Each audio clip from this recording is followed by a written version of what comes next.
रावसाहेब, आता दुसरा विषय आहे अजित पवार यांच्या अपघाती मृत्यूचा. रोहित पवार यांनी 2 प्रेझेंटेशन सादर केल्यानंतर पुन्हा उद्या ते आणखी एक प्रेझेंटेशन सादर करतायत. त्याआधी जी माहिती समोर येते की अजित पवारांच्या अपघाताचा खासगी गुप्तहेर संस्थेकडून तपास होण्याची शक्यता आहे आणि ब्लॅक बॉक्स खराब झाल्याची माहिती समोर आली आहे. रोहित पवार असं म्हणतात 5 दिवसांपूर्वीच मी शंका उपस्थित केली. एक लक्षात घ्या, अजित पवारांचा अपघात हा नक्कीच संशयास्पद आहे आणि रोहित पवार हे फक्त राजकीय नेते नसून रोहित पवार हे त्यांच्या कुटुंबाचे महत्वाचे घटक आहेत. ते विधिमंडळाचे सदस्य आहेत. त्यांच्या कुटुंबातल्या लोकांना जर संशय असेल आणि सरकारच्या तपासावर विश्वास नसेल तर इतकं मोठं कुटुंब आहे, महत्वाचं आहे महाराष्ट्रातलं, देशातलं, त्यांनी जर स्वतंत्र एजन्सी मार्फत काही माहिती काढण्याचा प्रयत्न केला असेल तर त्याच्याकडे तुम्ही सकारात्मक दृष्टीने पाहिलं पाहिजे. इतका मोठ्या नेत्याचा मृत्यू संशयास्पदरित्या होतो आणि कुटुंबाचा सरकारी तपास यंत्रणेवरती विश्वास नाही. माझ्या माहितीप्रमाणे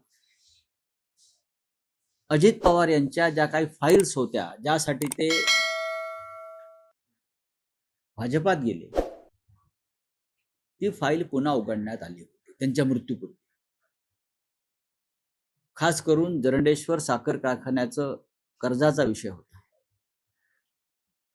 ती फाईल इथून अमित शहाकडे गेली क्लोज करण्यासाठी, पण अमित शहाने त्याच्यावरती ही फाईल क्लोज करू नये असा निगेटिव्ह शेरा मारून पुन्हा महाराष्ट्रात पाठवलं.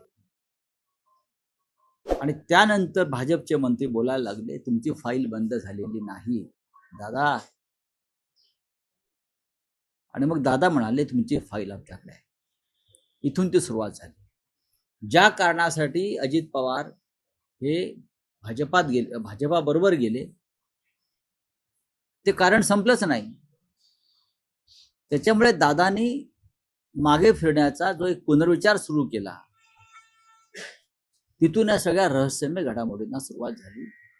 अमित शहाने ती फाईल बंद करण्यास नकार दिला. आपण जर कोणाला मिळाली तर त्या फाईलची शेरे जाऊन पाहू शकता. खास करून जरंडेश्वर साखर कारखान्याची जी फाईल आहे, तो कर्जाचा विषय आहे, त्या संदर्भात वित्तीय संस्थांचा. त्यात घोटाळा झाल्यामुळे जरंडेश्वरची संपत्ती जप्त करण्यात आली दादांची वेळी, पण ती फाईल अचानक उघडण्यात आली आणि केंद्रीय सहकार मंत्र्यांनी ती चौकशी थांबवू नये, फाईल क्लोज करू नये, अशा प्रकारचा शेरा मारून ती फाईल महाराष्ट्रात पाठवली. आणि त्यानंतर महाराष्ट्रात गेल्या 3 महिन्यापासून दादा विरुद्ध भाजपा हे सुरू झालं. आणि जर ज्या कारणासाठी मी आलो, सुरक्षा मागण्यासाठी, प्रोटेक्शन मागण्यासाठी, तेच मिळत नसेल तर इथे थांबायला कशा करता. त्यातून मग विलिनीकरणावरती आणि एकत्र येण्यावरती चर्चा सुरू झाली. हा विषय एवढाच आहे आणि माझ्याकडे एवढीच माहिती आहे. धन्यवाद.